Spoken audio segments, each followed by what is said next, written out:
Did you know that saying just three simple words, can I pass, is basically the easiest way to show everyone in an American airport that you're a tourist? Oh, absolutely. It's a dead giveaway. Right. Well, today we're going to fix that. Welcome to a very special deep dive. If you're learning English, maybe, you're at an A1 or A2 level, going to an airport can feel pretty scary. Yeah, for sure. It's like a totally different world in there. It really is. But our mission today is simple. We want to give you every English phrase you need to make your airport trip, completely easy and stress-free. And we've got a really great guide today from Phrasy. We're going to walk with you from the front door of the airport all the way to your hotel. Yeah, we'll cover all the exact words that native English speakers actually use. Exactly. And, please don't try to memorize everything we say today. Right. No need to take notes or anything. Just listen to our voices. Let the words feel natural. Yeah, just let it wash over you. And remember, at the end of this deep dive, you can head over to phrasy.xyz to take a fun test. You can practice everything you learn right there. That's definitely the best way to do it. Just travel along with us today. Okay, let's unpack this. So you walk through the big glass doors, you have your suitcase. The very first place you need to go is the check-in desk. Right, the check-in desk. And I always tell people that the check-in desk is, well, it's just like buying food at a fast food drive-through window. Wait, how do you mean? Well, think about it. Yeah. When you order a hamburger in your car, you don't use long, beautiful sentences, right? You just want to be fast and clear. You say, 1 hamburger, please. Yeah, I see what you're saying. The airport check-in desk is exactly the same. You just need to give them the facts. That makes a lot of sense. I mean, the workers behind the desk are talking to hundreds of people every day. They want you to use really short sentences. But first, you have to actually find the desk. And there's a very interesting rule in English here. If you're translating directly from your native language, you might want to say, where is the check-in? Yeah, adding the article. Right, but we don't say that in English. We actually drop the word the. We just ask, where is check-in? Yes, that's a great tip. In English, we don't use the for airport areas like check-in or security. It's just faster. Exactly. So you look for the desk and you see this big crowd of people. You need to know if you're standing in the right place, right? Right. So you look at the person in front of you and just ask, is this the line? Is this the line?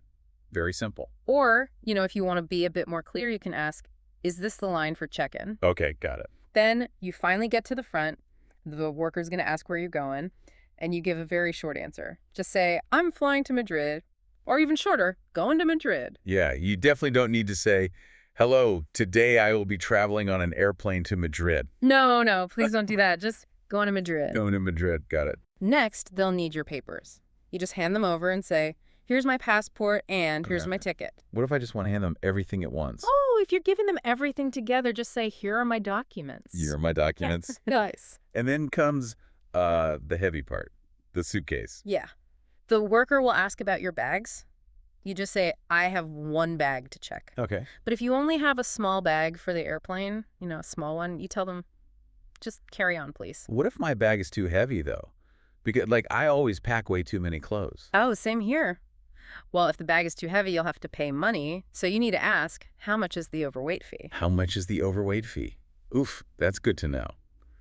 Then they give you the most important piece of paper. Exactly. The boarding pass. The worker will usually say, here's your boarding pass. And you just say, thank you very much.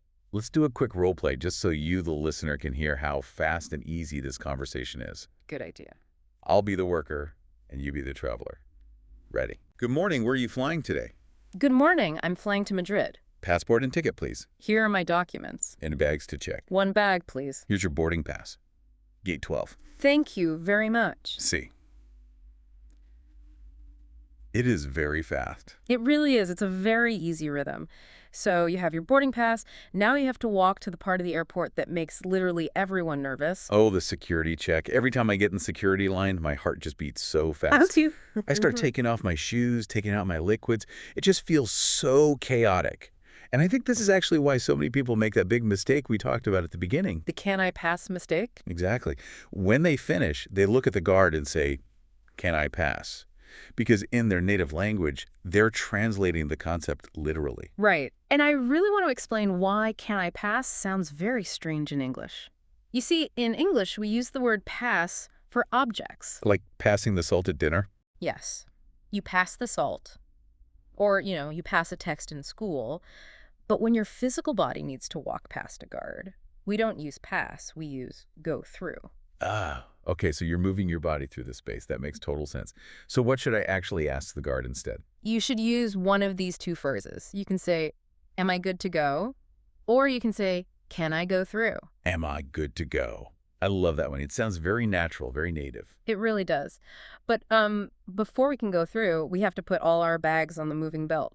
And those guards, they speak very fast. They really do. Like auctioneers. Yeah. You'll hear them tell you, please put everything in the tray. And just so you know, a tray is that plastic box for your things. Right, the tray. Or they might say, can you open your bag? And sometimes they find something bad and they say, you can't take this through. Okay, wait. If the guard says, you can't take this through because, I don't know, maybe my shampoo bottle is too big, what do I do? Like, can I fight with them? Oh, no. You should never, ever fight with airport security. Probably good advice. If you don't understand, you can ask politely, why not? But if they say you cannot keep it, the absolute best thing to say is, okay, no problem. Okay, no problem. Just keep it calm. I guess to avoid losing my shampoo, I should probably ask questions before my bag goes in the machine. Yes, definitely. You can ask the guard, should I take my laptop out? Or do I take my shoes off? Oh, those are great. And for your small bottles, you can ask, are these liquids okay? Perfect. So then you walk through the machine. On the other side, there are like a million plastic trays, and everyone is just scrambling, trying to find their things. Yeah, it's a mess. You might see a bag and wonder if it's yours. You can ask the person next to you, are these mine? And what if I leave something behind? If you think you forgot your jacket or something, you just ask the guard, did I leave anything? Did I leave anything? Yeah. Okay, so we have our shoes back on. We have our bags. We're finally inside the big terminal. Freedom! Exactly. And here is where it gets really interesting. We have to look at those giant television screens to find our airplane. Right. And reading the airport screen is really just about knowing a few important English words. When you're leaving, you look for the word departure. Departure, okay. And when your airplane lands in a new city, you follow the signs for arrival. Now the colors on the screen matter too, right? Yes, big time. You want to see the words on time. That's Yeah. usually in green. Green is good. Right. If you see the word delayed, which is usually in red, well, it means your plane is late. Later on, it'll say boarding. And what if I'm running late? If you're late to the airport, you might see gate closing or, even worse, final call. Oh, final call is such a scary phrase. So, okay, we find our flight on the screen. We see it's leaving from gate 12. How do we ask someone where that is? You can walk right up to an airport worker and just ask, where is gate 12? Nice and easy. Or if you can't find the big screen at all, you can ask, which gate for Madrid? Or, what gate is this flight? Airports are huge, though. Sometimes walking to gate 12 takes like 20 minutes. Oh, easily. Because of that, you need to ask about the distance. You can ask the worker, how do I get there? Okay. Then you ask, is it far? And a really, really good question is, how long to walk? How long to walk? Yeah. Yeah, because if the walk is 30 minutes, I need to walk fast. Now, what if the screen suddenly changes? Like it says gate 12, but then it flashes and says gate B14. Ah, that is a gate change. You should ask a worker, did the gate change? Or you might actually hear a voice on the speaker say, gate change to B14. Man, if the gate changes and is far away, I'm going to have to run. Yeah, and if you're running past people, you can say, I'm running late. Just yell it out. Pretty much. And when you finally get to the new gate, you ask the desk worker, am I too late? Or, if you don't see the airplane outside the window, you ask, did the plane leave? Did the plane leave? Let's hope the answer is no. Yes, definitely. So let's pretend everything is perfect. We walk to our gate. We have 30 minutes to wait. Yeah. Now, I have a big problem. My phone battery is always at like 2% when I travel. Oh, that is so common. You can ask the desk worker, where can I charge my phone? Good one. And you'll probably also want to ask, is there free Wi-Fi? And right after that, what's the password? Yes, essential phrases. I also really need coffee before a long flight. For sure. You can ask, is there a coffee shop nearby? Or, where is the bathroom? Okay. And just to make sure you don't miss the plane while you get coffee, you can ask, what time does boarding start? Good thinking. Now, I want to pause right here. We're asking the desk worker a lot of questions. I think we need to talk about how we actually say these English words. Yes, the tone of your voice is super important. In English, polite words are basically a strict rule. What do you mean by a strict rule? Like it's mandatory? Pretty much. Yeah. If you walk up to a busy worker and just bark, where is the bathroom? They might think you're angry or rude. In English, you really must make the sentence softer. Ah, okay. How do we do that? You should use the word please at the end. Where's the bathroom, please? Oh, that sounds much better. Yeah. And if you're talking to a man, you can call him sir. If it's a woman, you say ma'am. And when they answer your question, you always say thank you, sir, or thank you, ma'am. That's so polite. Exactly. Finally, as you walk away, say, have a nice day. If you use these polite words, the airport staff will be very happy to help you. Thank you, sir. Have a nice day. Yeah. It's so easy, but it really changes everything. It does. What if I'm just sitting in the chairs waiting and I want to talk to the person next to me? Well, if you want to sit down next to someone first, you ask, excuse me, is this seat taken? Okay. If you want to make small talk, you can ask, where are you flying to? Or, first time in Madrid. Those are nice icebreakers. Yeah. And when you stand up to get on the plane, you just say, have a good flight. Have a good flight. All right, that brings us to getting on the airplane itself. We're at the gate, and we hear the voice say, now boarding zone 1. So you look at your ticket. If it says zone 1, you walk right up to the worker and say, that's me. That's me. You put your ticket on the scanner. Sometimes, though, the machine makes that awful beep noise. Oh, the bad beep. If the scanner doesn't work, you just ask the worker, could you scan it again? Okay. If it works perfectly, the worker will say, you're good. Have a nice flight. Awesome. Now we're walking onto the airplane. The aisle is super narrow. Everyone is pushing. And here is a situation that honestly always happens. You find your row, and someone is sitting in your chair. Yes. The classic seat dispute. Yes. My first thought is usually, hey, get out of my chair. But obviously we can't say that. No. You definitely do not want to start a fight on an airplane. You must choose your English words very carefully here. You should never say, you are in my seat. Wait, why not? I mean, it's true. They are in my seat. Well, because starting a sentence with you are sounds like an attack in English. It makes the other person feel defensive or embarrassed. Instead, we use a softer phrase. We say, excuse me, this is my seat. Okay, that's better. Or, honestly, the absolute best phrase is, I think you have my seat. I think you have my seat. Oh, that is really smart. By saying, I think, you give them a chance to look at their ticket and say, oh, sorry, my mistake, without feeling bad. Exactly. It saves face. It keeps everyone calm. Now, what about your bag? If your bag is heavy and you need to lift it above your head, Oh, I'm short, so I always need help putting my bag in the overhead bin. don't be afraid to ask for help. Yeah. The fastest way to ask the person next to you is, can you help me with this? Can you help me with this? Yeah. People are usually very happy to help you lift your bag, honestly, because they just want the line to keep moving so the plane can take off. Yeah, that's true. Can you help me with this? Great phrase. So the bag is up, we sit down, the plane goes up in the air. Finally, it's time for the food and drinks. Yes, the best part.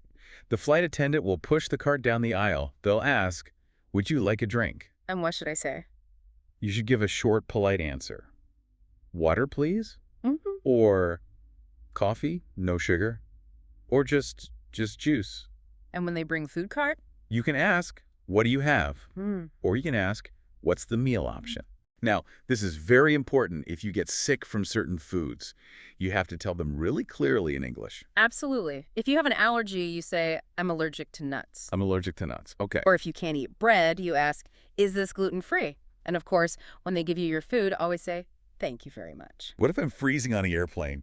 It's always so cold. You push the button for the flight attendant and ask, excuse me, can I have a blanket? Can I have a blanket? Or if you want to sleep, could I have another pillow?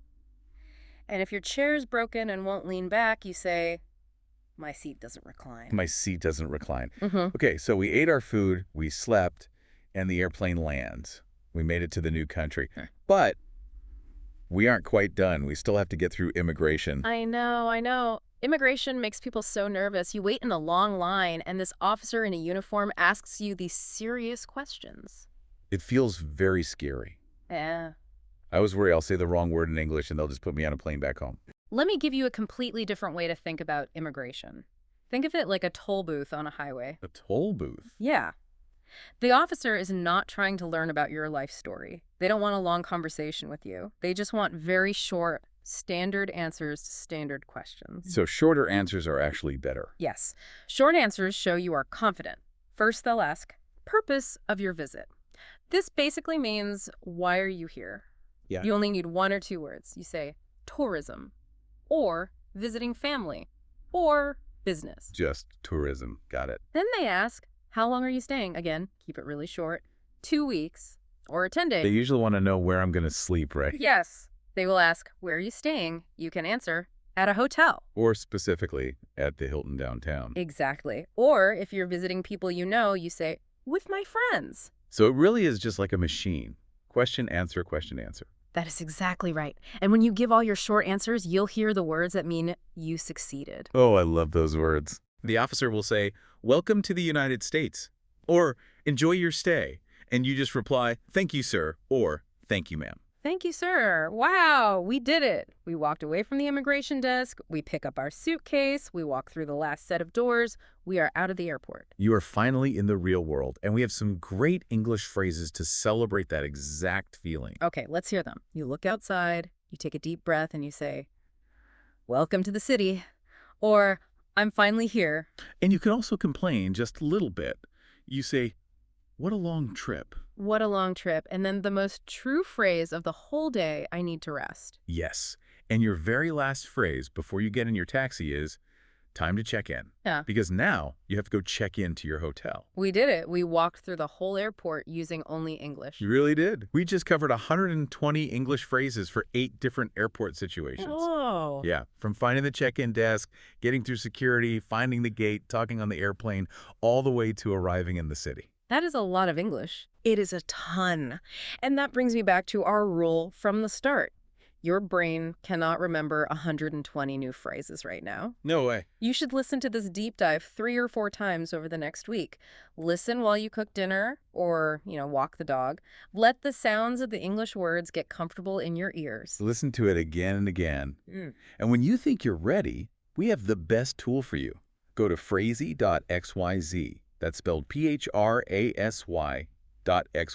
It's an amazing resource. It is, and it's a completely free test, and you don't even have to register. You read the airport problems, and you click on the correct English phrase. It is a really fun way to practice what we talked about today. The test really helps connect the English words to your memory so they're ready to go when you actually travel. Yes, definitely go check out Phrasy.xyz. Also, if you liked learning with us today, you need to subscribe to the Phrasy ES YouTube channel. Next week, we are doing part 2. Part 2. We are going to teach you English in the hotel. We'll show you how to book a room, get your keys, and complain if your room has a problem, all in perfect English. That will be a very important deep dive. Hotel problems can be, really tricky to fix if you don't know the words. But before we finish today, I actually want to leave you with something to think about. Oh, what is it? Well, when we learn a new language like English, we worry so much about making mistakes with our grammar. We get so nervous. But look at these 120 phrases we learned today. It's actually amazing how much of our human life is just reading an invisible script. Oh, wow. There's a script for buying a burger, a script for the security guard, and a script for the immigration officer. That is so true. The officer says their line, and we just say our line. Exactly. So next time you travel, don't worry about being perfect.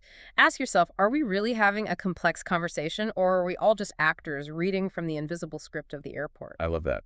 You aren't failing at a language. You're just learning your lines for the play. Learn your lines, say them clearly, and enjoy the flight. Thank you for listening to us today, and we'll see you next time.